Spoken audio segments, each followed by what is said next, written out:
regardless of whether he's technically guilty of a crime, he's absolutely trying to buy this election. And that is not lost on anyone. And it's infuriating. There's a lot of Republicans, as well as independent voters and just about every Democrat, who are infuriated by this idea. It's disgusting. If it works here, then he's going to do it everywhere. It's Monday, March 31st. I'm Jane Coaston, and this is What a Day, the show that can't wait for April 2nd, when, according to National Economic Council Director Kevin Hassett, all of the reciprocal tariffs will go into effect and something will happen. And so President Trump has a long-run vision of a golden age of America, and we're working really, really hard to get it out there in time. But I can't give you any forward-looking guidance on what's going to happen this week. The president has got a heck of a lot of analysis before him, and he's going to make the right choice, I'm sure. File me under less sure. On today's show, President Donald Trump tells NBC some crazy shit, and Iran rejects direct negotiations with the U.S. over its nuclear program.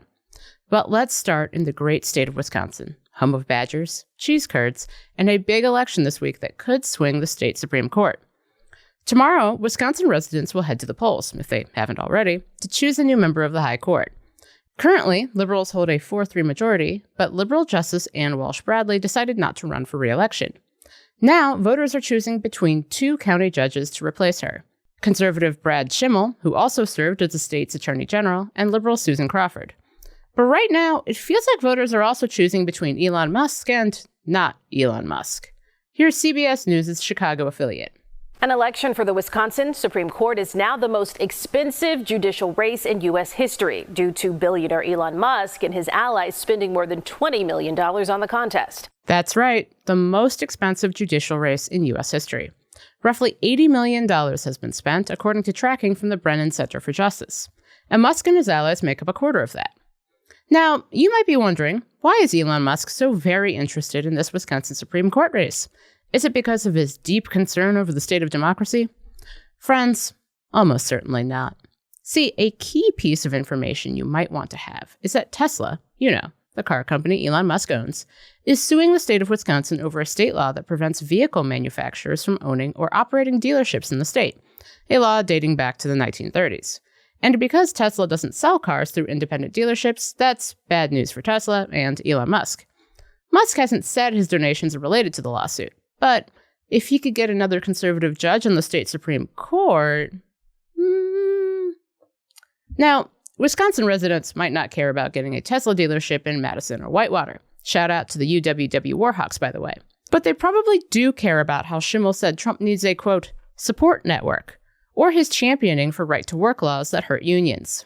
Or that Schimel has voiced support for an 1849 state law that makes performing an abortion a felony offense, just as the court prepares to rule on its legality.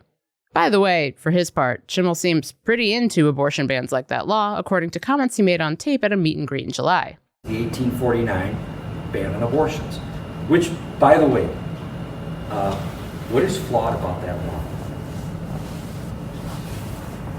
It was passed by both houses of the legislature in the same form and signed by a governor.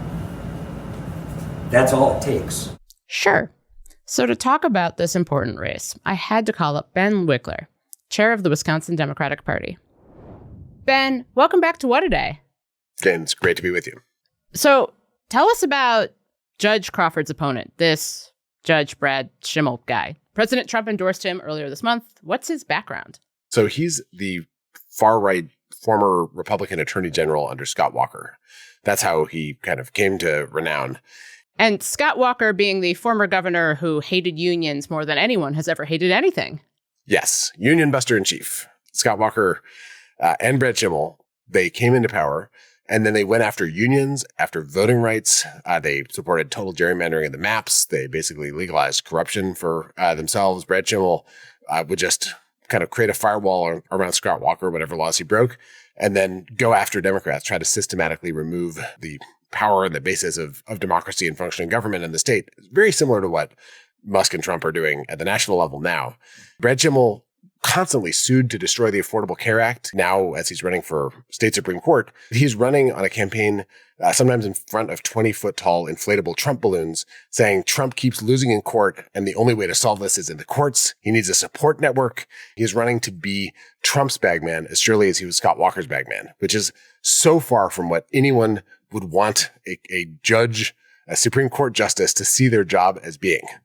And let's talk about Judge Crawford in that case. Can you contrast all of that with what Judge Crawford wants to do? Should voters pick her to serve in the high court? She was a prosecutor for years and then served in state government. She actually served as the head of enforcement at the Department of Natural Resources. She saw how state government works through and through. When Scott Walker won in 2011, she then left state government, went into private practice.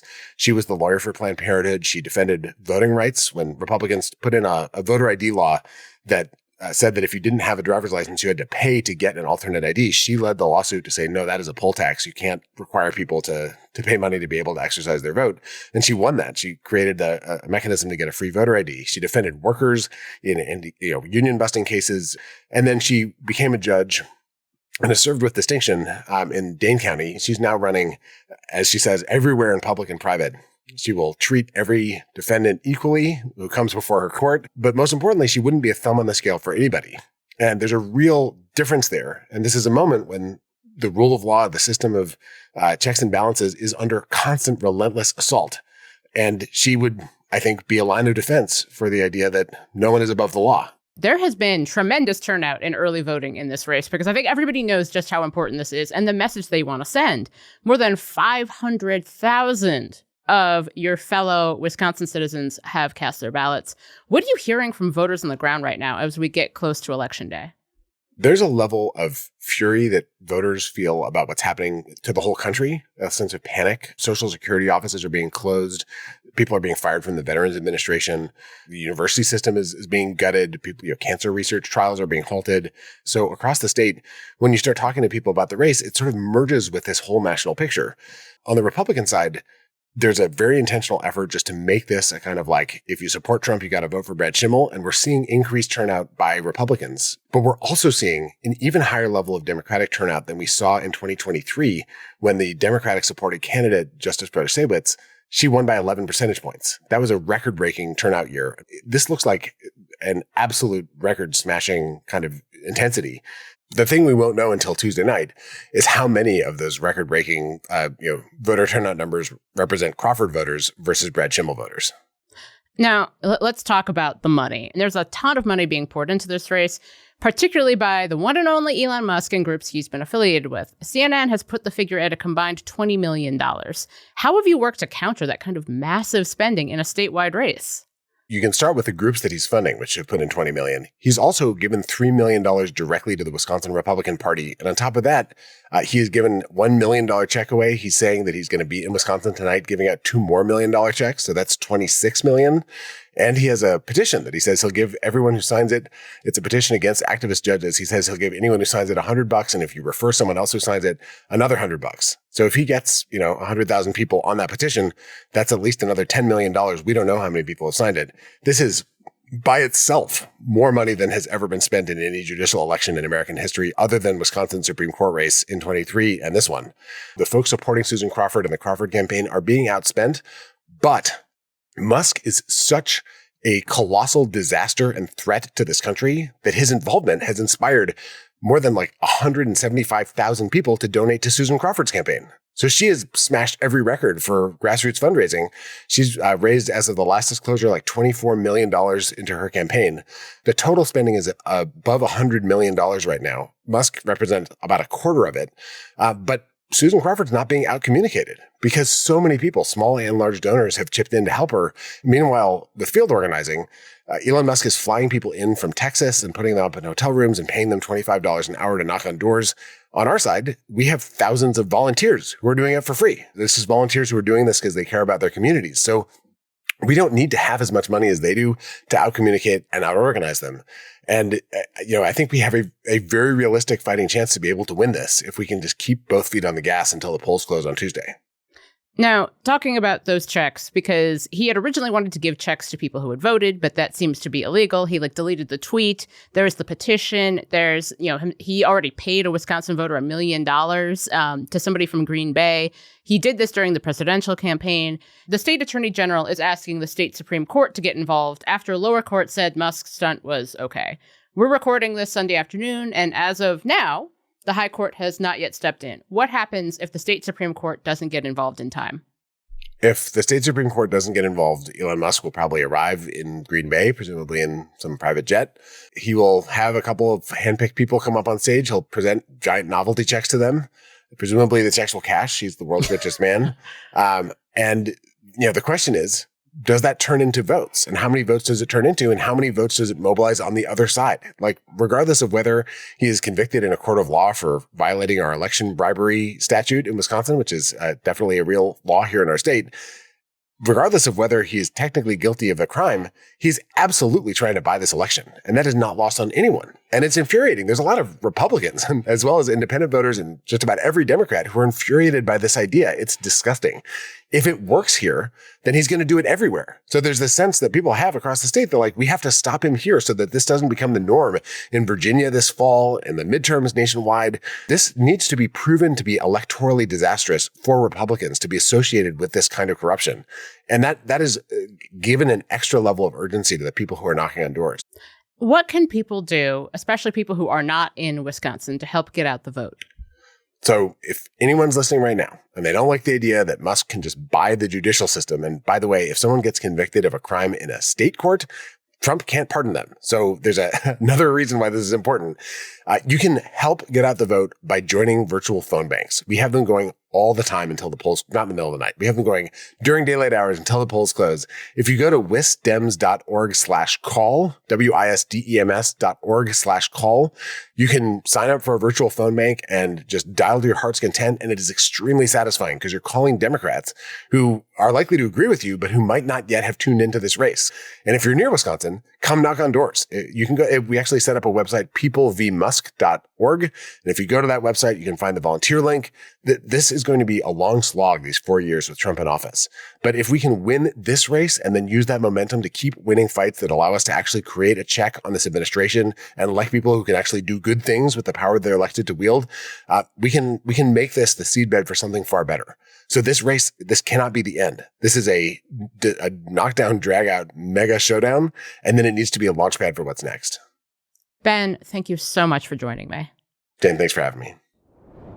We'll get to more of the news in a moment, but if you like the show, make sure to subscribe, leave a 5-star review on Apple Podcasts, and share with your friends. President Trump called me to tell me he is, quote, pissed off with Russia's President Putin and threatened to impose secondary tariffs on Russia's oil. Yes, you heard that right. Trump called NBC's Kristen Welker over the weekend and gave an entirely unprompted interview where he said some crazy shit, including that he's not happy with Russia's president. She talked about her call with Trump during Sunday's Meet the Press. Quote, if Russia and I are unable to make a deal on stopping the bloodshed in Ukraine, and if I think it was Russia's fault, which it might not be, but if I think it was Russia's fault, I am going to put secondary tariffs on all oil coming out of Russia. During the interview, he also insisted multiple times that he's not joking about trying to serve a third term. He told Welker, quote, there are methods which you could do it. Those methods do not include the U.S. Constitution, which limits presidents to 2 terms, even if they're not consecutive. Trump also had this to say about his plans for 25% tariffs on all imported vehicles and auto parts, which are partially set to go into effect this week. And on fears of foreign automakers raising prices, quote, I couldn't care less if they raise prices because people are going to start buying American-made cars. Small hitch in your plan there, Chief. A lot of American car makers don't actually make those cars in America, so their prices are likely to go up too. On the call, Trump exaggerated his approval rating, saying, quote, I have the highest poll numbers of any Republican for the last 100 years, saying they're in the high 70s. According to a Gallup poll out last week, his overall approval rating is 45% with U.S. adults, and a YouGov Yahoo poll has his approval rating on the economy at 39%. But sure, go ahead and randomly call a journalist to say you couldn't care less about higher prices on cars. Sounds like an amazing way to win that third term. The president of Iran said that the Islamic Republic rejected direct talks with the United States over its growing nuclear program. It came in response to a letter President Trump sent the country's supreme leader earlier this month in hopes of striking a new nuclear deal with the country. President Masoud Pezeshkian left open the possibility of having indirect talks through mediators. Here he is during a cabinet meeting Sunday. مذاکره به طور غیر مستقیم همیشه ایران در اون رابطه بوده و الان هم آقا معظم رهبری تاکید فرمودن که مذاکره غیر مستقیم همچنان میتونه ادامه داشته باشه. He says there, quote, regarding indirect talks, Iran has always been involved in such talks, and the supreme leader has emphasized that indirect talks can still continue. Indirect negotiations have been ongoing since Trump withdrew the U.S. from Tehran's nuclear deal in his first term. In a weekend call with NBC News before Pezeshkian's comments, Trump repeated his threats against Iran. Here's Wickler explaining. The president said he's also considering secondary tariffs if Iran doesn't agree to a nuclear deal. Quote, if they don't make a deal, there will be bombing, and it will be bombing the likes of which they have never seen before. While Iran claims its program is peaceful, a February report by the UN's nuclear watchdog seen by the AP found Iran has accelerated its production of near-weapons-grade uranium. The International Atomic Energy Agency's report said the increase is of, quote, serious concern. I have a message for our American friends and all others who are listening. Much is being said these days. Many accusations and many allegations have been made. And of course, we are open to criticism. But let me be completely honest. We do not appreciate the tone in which it's being delivered. This is not how you speak to your close allies.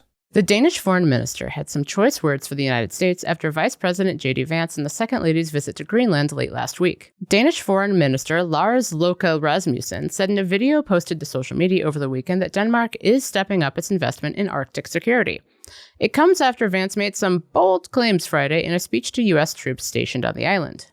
Our message to Denmark is very simple. You have not done a good job by the people of Greenland. You have underinvested in the people of Greenland, and you have underinvested in the security architecture of this incredible, beautiful landmass filled with incredible people. That has to change. Greenland is a territory of Denmark, which is a NATO ally of the U.S. The Trump administration has repeatedly claimed America needs Greenland for security purposes. Speaking with reporters in the Oval Office Friday, Trump reiterated those claims, a thing voters did not get asked about during the campaign, in a tone that can only be described as petulant child complaining about candy he can't have. We need Greenland, very importantly, for international security. We have to have Greenland. It's not a question of, do you think we can do without it? We can't. And in a weekend phone interview with NBC's Christian Walker, he went even further. Mr. Trump saying there's a good possibility it could be done without military force, but added, I don't take anything off the table. Vance's trip was ultimately scaled down after pushback from Greenland and Denmark. The death toll from a massive earthquake in Myanmar continued to rise over the weekend. Officials say around 1,700 people are dead. Another 3,000 people are injured and 300 are still missing. The epicenter of Friday's 7.7 magnitude earthquake was near Mandalay, Myanmar's second largest city. The U.S. Geological Survey says it was the most powerful earthquake to hit the country in more than a century.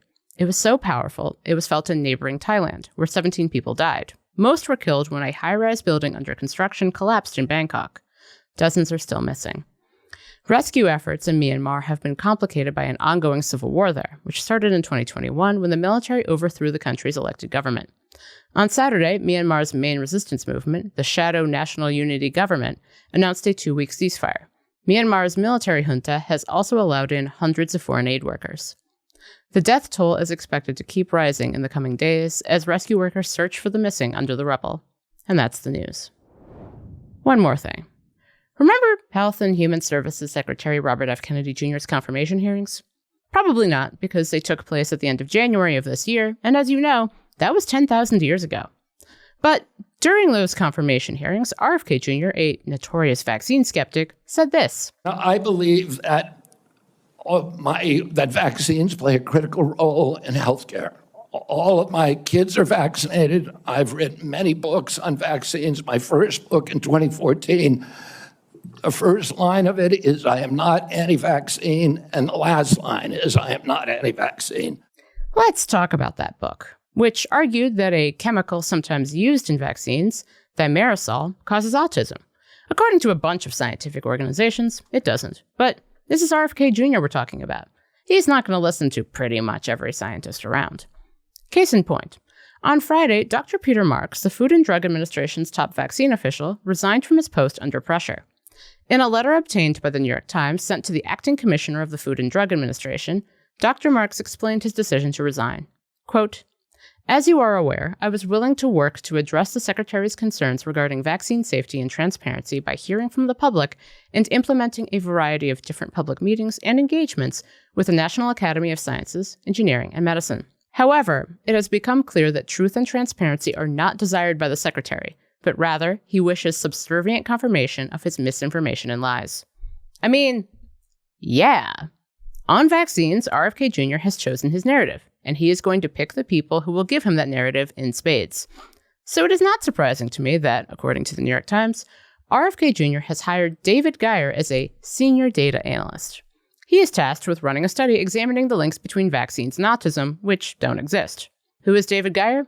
Not a doctor. He has a bachelor's degree in biology. But that didn't stop him from practicing medicine in the state of Maryland until he was charged with practicing medicine without a license back in 2011. And what kind of medicine did he practice, you might ask? According to the Maryland State Board of Physicians, he gave puberty blockers to autistic kids to make them not autistic. Yes, puberty blockers, which he believed could overrule the chemicals in vaccines that had made them autistic in the first place, which they did not do. I wish I were joking. I am not. Back in 2011, the Board of Physicians said that his work, quote, endangers autistic children and exploits their parents by administering to the children a treatment protocol that has a known substantial risk of serious harm. Geyer claimed that his research was approved by an ethics committee, but it turned out that the address for that committee was Geyer's business address, and the committee members included himself, his dad, and his dad's wife. His dad, who worked with David and was a doctor, had his medical license revoked in all 50 states. And remember that 2014 book RFK Jr. mentioned in that hearing? He mentions David and his dad more than 250 times in it. And on a podcast in 2022, he said that David Geyer and his father had proven that vaccines, quote, had nothing to do with the drop in infectious diseases we've enjoyed over the past century. So yes, RFK Jr. told senators back in January that he wasn't anti-vaccine while discussing a book about how vaccines cause autism, while citing a guy who used puberty blockers to fix kids with autism, which that guy also believed were caused by, yes, vaccines. And now that guy who used puberty blockers to fix kids with autism is running a study to explore the connections between vaccines and autism. Great! That's all for today. If you like the show, make sure you subscribe, leave a review, read the Constitution of the United States, and tell your friends to listen. And if you're into reading, and not just about how clearly we need a basic refresher in how the Constitution works, because otherwise you get people like Indiana Representative Victoria Spartz speaking at a town hall in Westfield, Indiana.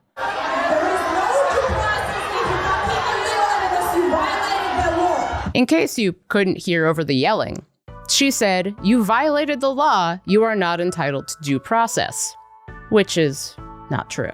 What A Day is also a nightly newsletter. Check it out and subscribe at crooked.com/subscribe. I'm Jane Coaston, and due process is how you determine if someone violated the law. That's how it works. Sorry if that makes you sad.